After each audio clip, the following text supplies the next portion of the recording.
Everyone, start करते हैं आज का वीडियो क्लास 7 के chapter number 5 lines and angle exercise 5.1 के क्वेश्चन नंबर 6 के साथ, जो कि हमारे पास है। In the given figure angle 1 and angle 2 are supplementary angles. If angle 1 is decrease, what changes should take place in angle 2 so that both angles remain supplementary. तो इस क्वेश्चन में हमें दिया है कि ये जो गिवन फिगर है हमारे पास, इसमें जो एंगल 1 एंड एंगल 2 है वो सप्लीमेंट्री एंगल्स हैं, और अगर एंगल 1 डिक्रीज होता है तो हमें एंगल 2 में क्या चेंजेस करने पड़ेंगे ताकि दोनों ही एंगल जो हैं सप्लीमेंट्री एंगल्स रहें। तो जैसे कि हमें पता है कि सप्लीमेंट्री एंगल्स वो एंगल्स होते हैं जिनका सम 180 डिग्री होता है। मतलब कि अगर हमें बोला है कि एंगल 1 और एंगल 2 सप्लीमेंट्री एंगल्स हैं, तो it means angle 1 plus angle 2 का जो सम होगा वो कितना होगा, 180 डिग्री होगा। अब हमें बोला गया इफ़ एंगल 1 डिक्रीजेस, मतलब कि अगर एंगल 1 डिक्रीज़ होता है, ये हमें नहीं बताया गया है कि कितना डिक्रीज़ होता है, लेकिन डिक्रीज़ होता है और हम मान लेते हैं कि ये यहाँ से यहाँ हो गया है। अगर ये पहले 120 था तो अब ये कितना हो गया है, अब हमने इसको 110 मान दिया है। तो हमें क्या चेंजेस एंगल 2 में करने पड़ेंगे ताकि ये दोनों ही सप्लीमेंट्री एंगल रहे। तो जितना एंगल 1 कम होगा उतना ही एंगल 2 को बढ़ाना पड़ेगा ताकि ये दोनों ही क्या है, सप्लीमेंट्री एंगल रहे। जैसे कि अगर हम एक एग्जांपल से समझें कि अगर एंगल 1 पहले कितना था, 120 डिग्री था, तो एंगल 2 कितना रहा होगा, एंगल 2 60 डिग्री रहा होगा, तभी तो दोनों का सम जो आएगा 180 डिग्री आएगा। अब अगर हमने इसको 20 माइनस कर दिया, इससे अगर 20 डिग्री कम कर दिया तो ये 110 डिग्री हो जाएगा। अब 1 में हमने क्या किया, 20 डिग्री कम किया, तो हमें क्या करना पड़ेगा, वही 20 डिग्री हमें एंगल 2 में ऐड करना पड़ेगा ताकि ये 20 डिग्री ऐड करना पड़ेगा ताकि ये जो एंगल 1 है 100 और एंगल 2 दोनों का सम 180 डिग्री ही रहे। तो हमारा जो आंसर होगा वो क्या होगा, if angle 1 is decreased, angle 2 should be increased by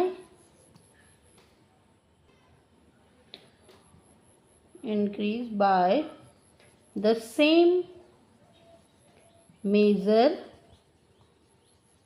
as angle 1 is decreased। मतलब कि जितना हमने एंगल 1 को कम किया उतना ही एंगल 2 को बढ़ाना पड़ेगा। जैसे हमने यहाँ पे एंगल 1 20 डिग्री से कम किया था तो एंगल 2 20 डिग्री से ही बढ़ाना पड़ेगा।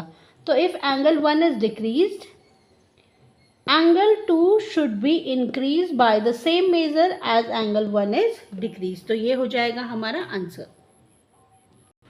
चलिए देखते हैं क्वेश्चन नंबर 7, जो कि हमारे पास है। Can 2 angles be supplementary if both are, पहला ऑप्शन है एक्यूट, सेकंड है ऑब्ट्यूज एंड थर्ड है राइट। तो हमें इस क्वेश्चन में गिवन है कि 2 एंगल सप्लीमेंट्री हो सकते हैं अगर दोनों ही एंगल एक्यूट एंगल हैं या ऑब्ट्यूज एंगल हैं या राइट एंगल है। तो इसमें से हमें करेक्ट ऑप्शन बताना है।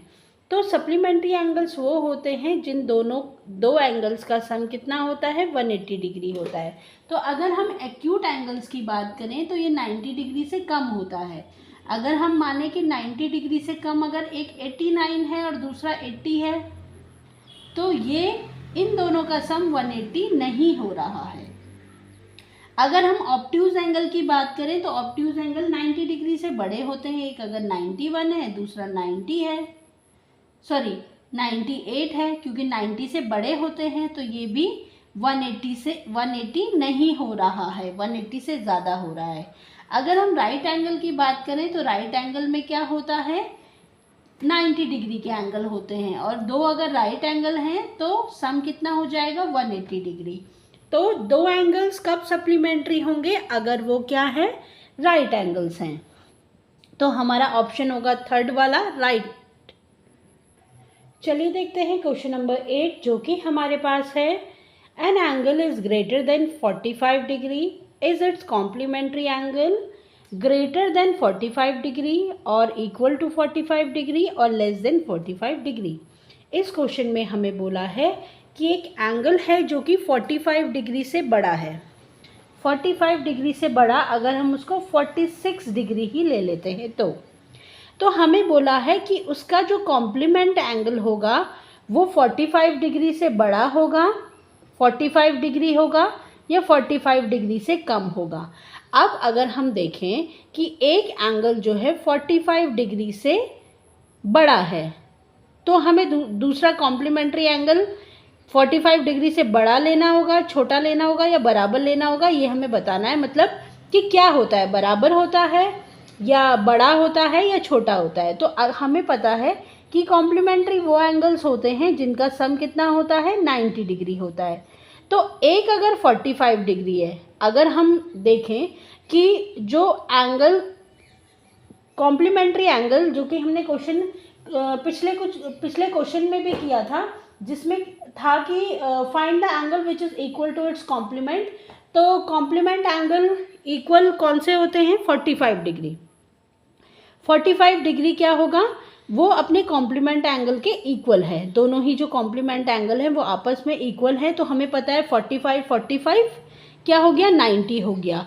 तो अगर एक 45 से बड़ा है तो ऑब्वियस है दूसरा क्या होगा, लेस देन होगा। अब इसको करके देख लेते हैं कि अगर हमने एक 46 डिग्री लिया, मतलब कि 45 डिग्री से ज़्यादा लिया और दूसरे को x ले लिया, तो अब जो दूसरा एंगल आएगा वो 45 डिग्री से कम आएगा या छोटा आएगा, इसको हम चेक कर लेते हैं।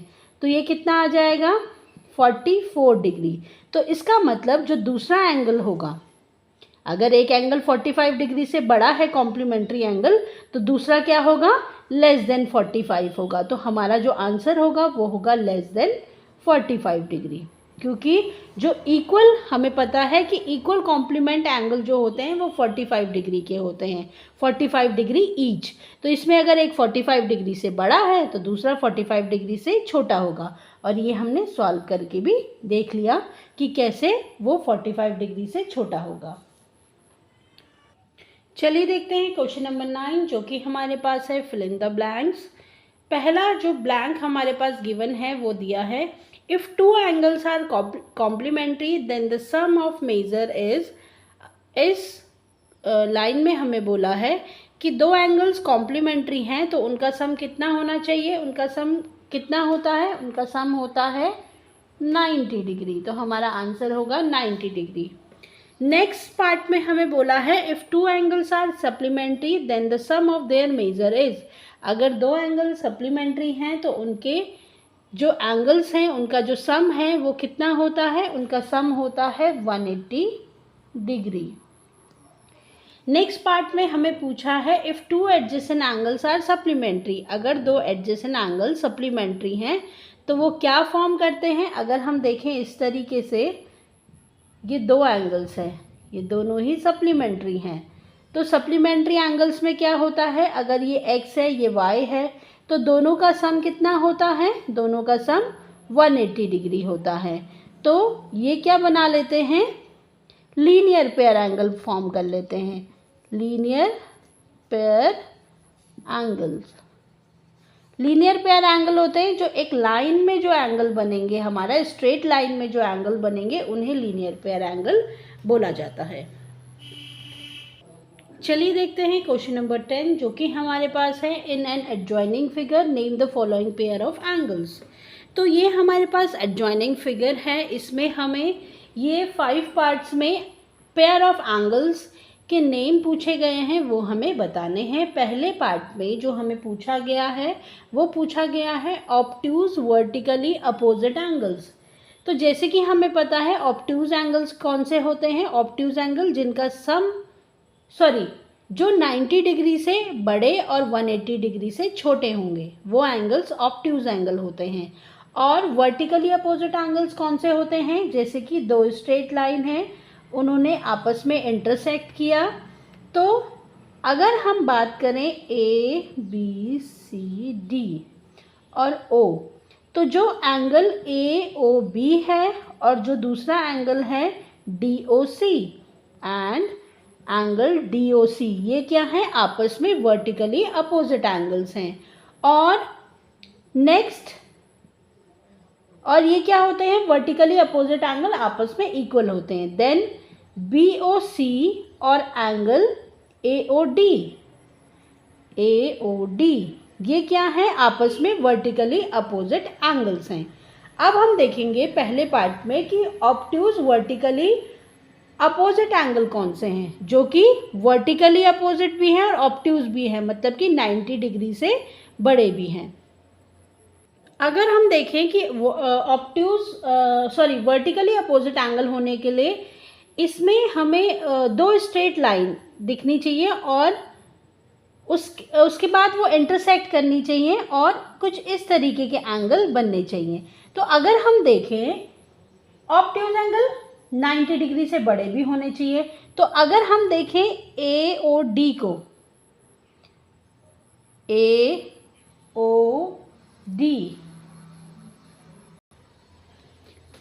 डी को अगर हम देखें और हम देखें बी ओ सी को, अब इसको हम कैसे समझेंगे, देखिए ये एक स्ट्रेट लाइन है जिसको हमने नाम दिया है बी डी, और एक लाइन इस तरीके से आई, ये आई ए ओ सी। अभी हम ये जो लाइन है ओ ई, इसको नहीं बना रहे हैं। अभी दो स्ट्रेट लाइन हमारे पास कौन सी हैं, ये हैं, ठीक है। अब हमें दिख रहा है कि ये जो एंगल ए ओ डी है ये 90 डिग्री से बड़ा है और दूसरा एंगल जो हमें 90 डिग्री से बड़ा दिख रहा है वो दिख रहा है बी ओ सी, और ये दो स्ट्रेट लाइन है, ये यहाँ पे इंटरसेक्ट कर रही है। तो ये वाला जो एंगल है ए ओ डी और बी ओ सी, ये क्या हो जाएंगे, ऑब्ट्यूज वर्टिकली अपोजिट एंगल हो जाएंगे। तो हमारा जो आंसर होगा वो होगा angle A O D and angle B O C, ये क्या हो जाएंगे, आपस में vertically, obtuse vertically opposite angles. क्योंकि वर्टिकली तो क्या होता है, जब हमने बोला था कि दो स्ट्रेट लाइन इंटरसेक्ट करेंगी और इस तरीके के जब एंगल फॉर्म होंगे तो वो वर्टिकली अपोजिट एंगल होंगे। अभी ऑब्ट्यूज भी बोला था तो उन्हें क्या है, 90 डिग्री से बड़ा भी होना होगा। देन नेक्स्ट जो है हमारे पास एडजेसेंट कॉम्प्लीमेंट्री एंगल। तो एडजेसेंट एंगल्स वो एंगल होते हैं जिनमें एक आर्म जो है कॉमन होता है। जैसे अगर हम बात करें A O B and A O D की, तो ये एडजेसेंट एंगल हैं क्योंकि इसमें ए ओ वाला जो आर्म है वो कॉमन है। और एडजेसेंट एंगल होने के साथ साथ हमें उन्हें कॉम्प्लीमेंट्री एंगल्स भी देखना है कि वो कॉम्प्लीमेंट्री भी होने चाहिए, मतलब उनमें कि एक आर्म कॉमन भी होना चाहिए और उन दोनों का सम 90 डिग्री भी होना चाहिए। तो अगर हम देखें कि हमारे पास B O A and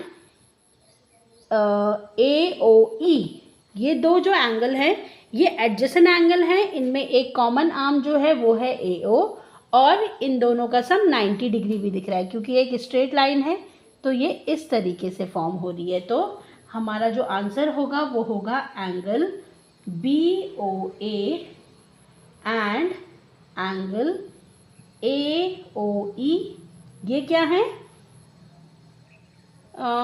adjacent complementary angles हैं। इन्हें हम इस तरीके से भी लिख सकते हैं ओ ए बी या ई ओ ए, ठीक है। जो सेंटर में होता है वो सेंटर में ही आना चाहिए, बाकी हम बी ओ ए लें या ए ओ बी लें, बात एक ही होती है। नेक्स्ट, अब हमें बोला है थर्ड पार्ट में equal supplementary angles. Supplementary angles कौन से होते हैं, सप्लीमेंट्री एंगल्स इन दो एंगल का सम कितना होता है, 180 डिग्री होता है और वो दोनों वो क्या होने चाहिए, इक्वल भी होने चाहिए। तो अगर हम देखें सप्लीमेंट्री एंगल्स इक्वल, तो ऐसे इक्वल सप्लीमेंट्री एंगल्स कौन से होते हैं, 90 डिग्री के होते हैं। तो यहाँ पे अगर हम देखें 90 डिग्री के एंगल कौन कौन से बन रहे हैं, E O B angle, E O B and angle EOD। ये दोनों ही एंगल क्या है, 90 डिग्री ईच है, तो ये दोनों ही एंगल इक्वल सप्लीमेंट्री एंगल्स है। दोनों का ही सम कितना हो जाएगा, 180 डिग्री हो जाएगा। थर्ड पार्ट में हमें पूछा है अनइक्वल सप्लीमेंट्री एंगल्स। अब अनइक्वल सप्लीमेंट्री एंगल्स मतलब कि दो एंगल जिनका सम 180 डिग्री होना चाहिए लेकिन वो इक्वल नहीं होने चाहिए। तो अगर हम देखें ये वाला एंगल और ये वाला एंगल, इन दोनों का ही सम कितना हो जाएगा, 180, और ये आपस में इक्वल भी नहीं है। तो angle DOA and angle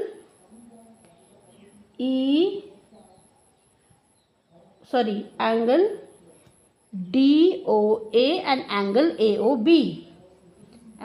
AOB, ये क्या है, अनइक्वल सप्लीमेंट्री एंगल्स हैं। और भी ऐसे एंगल फॉर्म हो सकते हैं।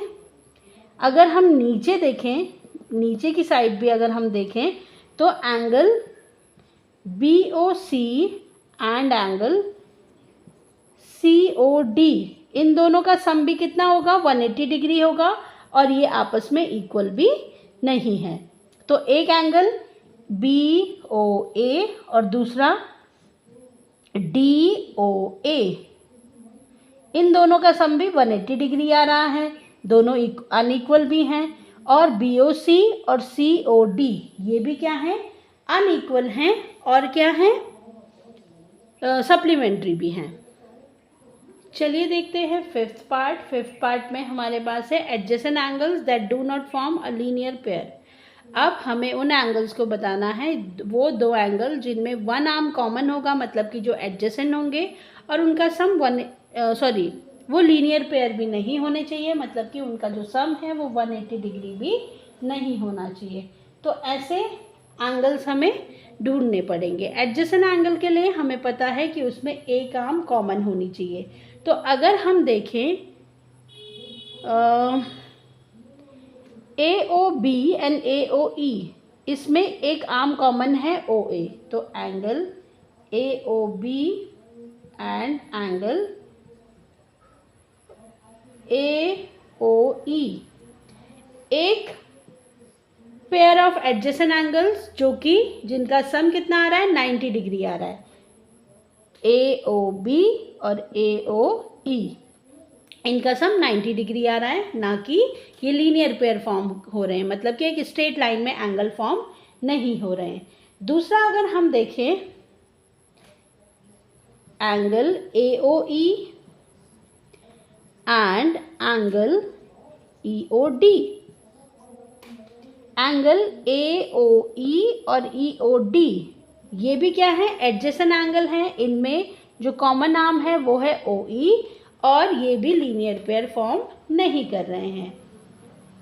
नेक्स्ट हम देखते हैं, अगर हम देखें नेक्स्ट कौन से एंगल्स होंगे जो एडजेसेंट तो होंगे लेकिन लीनियर पेयर नहीं होंगे, तो ये हो जाएंगे EOD एंड DOC। अगर हम देखें EOD एंड DOC, इसमें एक कॉमन नाम आ रहा है OD, लेकिन ये लीनियर पेयर भी नहीं है, एक स्ट्रेट लाइन में नहीं फॉर्म हो रहे हैं, तो ये लीनियर पेयर नहीं है। तो ये तीन पेयर्स हमें मिले जो कि एडजेसेंट एंगल्स तो है बट लीनियर पेयर नहीं है। तो ये था हमारा एक्सरसाइज 5.1 का लास्ट क्वेश्चन। नेक्स्ट वीडियो में हम डिस्कस करेंगे एक्सरसाइज 5.2 को।